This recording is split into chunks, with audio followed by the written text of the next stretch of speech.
So I've got the ring light. Let me show you first of all what you get in the package, and then I'm going to turn it on and you'll see the various lighting effects, the cool, warm and neutral white light. That noise is my dog in the background. And I'll actually turn it on so you can see the difference in, this is just room lighting at the moment, so it's overhead. When I turn this on and have it facing me, you'll see the difference. But let's start with the actual ring light itself. So this is the ring light. Oh, that's quite good. Now you do get a removable tripod, so you could use this for anything really. You could put your camera on it and so on. I've got to say this is pretty flimsy. It feels very, it's plastic. It works, but I wouldn't want to put any stress on this particularly. You get a ball joint tripod socket head, and that's meant to go on here. So what you do then, the idea behind this, is that you can adjust the angle and tilt of the ring light to anything you want, which is fine. I wouldn't use this normally because I would keep the ring light fairly flat, but if you needed to tilt it for a reason, maybe get some shading to one side of the face or something like that, that would be quite handy for that particular purpose. You also get a phone mount. Now this just screws into the inside of the ring mount, so you've got adjustable space here to fit your phone, as you can see.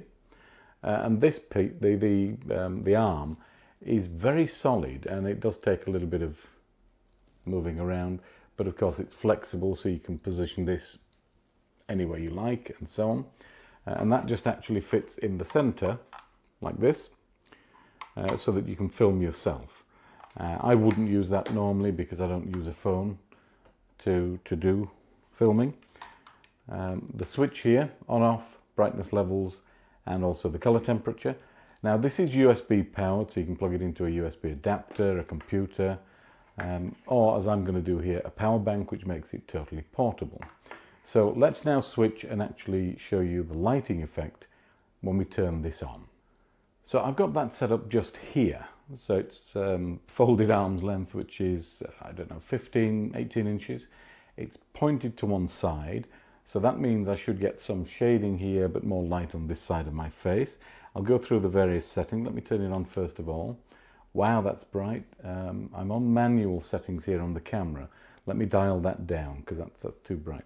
In fact, no, what I'll do, I'll show you the power steps here with the actual light itself. So you can see you can get some very subtle gradation there, and you can see how that's mainly lighting this side of the face. And if you wanted more extreme, as you can see here, and then so you can see it's pretty bright, That's that's bright. Let me take it down to a normal level, something like that. Now, if I use the color temperature button on here, that's a warm light, which usually is flattering for portrait. If somebody's tanned or has darker skin, you may not need that one. Then we have, that's the cool light. And then the next one is going to be what they call the neutral white. So you've got 3 variations of white. Let me just go back to the warm and turn up the temperature a little, the volume of it. So you can see the difference there compared to the cool white and the neutral white. Now the effects you can get there, so we've got the warm, this is back to the neutral, the cool. You can see the effects pretty good. If it were much further away, I'm not sure how good it would be, and they do suggest to use it for things like beauty lighting and so on. So let me turn this off for a moment. What I'm going to do now, so that's without any lighting, this is just room lighting in daylight. So let me move this here and put it where they recommend and just see if I can get it now. I may struggle to get it now, it's not going to quite work. What I'm trying to do is show you what happens when you use it as a beauty light. So if I hold it here, something like that, it's positioned the way it would be if I had the phone here filming me. So you wouldn't normally see the back here because the camera would be here, of course. So I'm just going to hold that in place and turn that on so that you can see what it looks like when we're this close. I'm going to have to turn the power down, of course. And it may be that my power bank is out of charge. Yep, it is. So I'll come back. Let me recharge. So if you focus on my face rather than the outside shell of the ring light, you can see the kind of effect you would get. See, there's very little shadow behind me. the face is evenly illuminated. There is a little bit of shadow darkness under here. If you zoomed in, you'd be able to see the catch light in my eye. I'm using a wide angle lens, so I can't do that, but I might bring it closer so you can see what I mean. In fact, let me do that. Let me show you what the catch light would look like. Now, whether you like that effect of the ring light in the eyes is purely personal taste. I'm not overly keen on it. I know it's a high fashion look, so the makeup people on YouTube and so on probably would find that okay. As I say, I'm not keen on it for me in a talking head video. But to be fair, most people wouldn't notice, particularly if the camera were a little further back. Now I've got this on a fairly low setting. Let me just get the little remote control there. So the ring light is about about a foot away from me at the moment. Let me just see how much further down in volume power it can go. That's the lowest power. That is the lowest power. So if we go up in power, you can see very bright, too bright. There's a great deal of brightness here. I mean, that really is, I think it's 10 steps. Wow, look at that. So if you're using it close for maybe like, particularly for makeup tutorials, or for a talking head video, if you bring the camera closer so people don't see the outside of the light, I don't think you need it on very high, which is great. It's not hurting my eyes at this level. I think this is the lowest, which is about 10% or something of that region. I'll put that in the written description. So overall, I like this. I don't like the tripod. The tripod is flimsy, it feels cheap. The tripod legs, I'd probably use different ones, quite honestly, just to feel a bit more secure. The actual ring light itself, incredibly small, light. I'm just feeling this now. There's no heat from this at the moment. It's only been on a few minutes, admittedly, but that's a good sign. You can use the ball joint that they give you for other things, and if you film with your phone, you get this nifty little device here, which is very flexible, so you can position the phone at the angle you want. And actually, yeah, I've just banged that on the table. It feels very solid, so that's a good thing. Just to show you what it would look like if I move this where you wouldn't see it, and then bring the lighting up. So what I've done now is position the ring light around the lens of the camera, which is where you'd normally have it positioned, so that you get the maximum kind of invisibility, as it were. And the light's dropped a little bit, as you can see, so I'd probably take this up a one notch. And to me, looking at the screen there, that would be about right. For those of you who are interested, I'm at ISO 500, 1/50th of a second, f2.8 on a Canon EOS M50 using the Canon 22mm f2 EFM lens. If you don't know what any of that means, don't worry about it, just go by what the lighting is like. And just to show you again what the daylight is like with my overhead lights, I've got 5 of them there, although my blind is down at the moment. Let me show you what it's like without the light. Massive difference, as you can see, and that's with the light. Okay, I hope that helps. Thanks for watching.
Bueno, aquí tenemos el foco.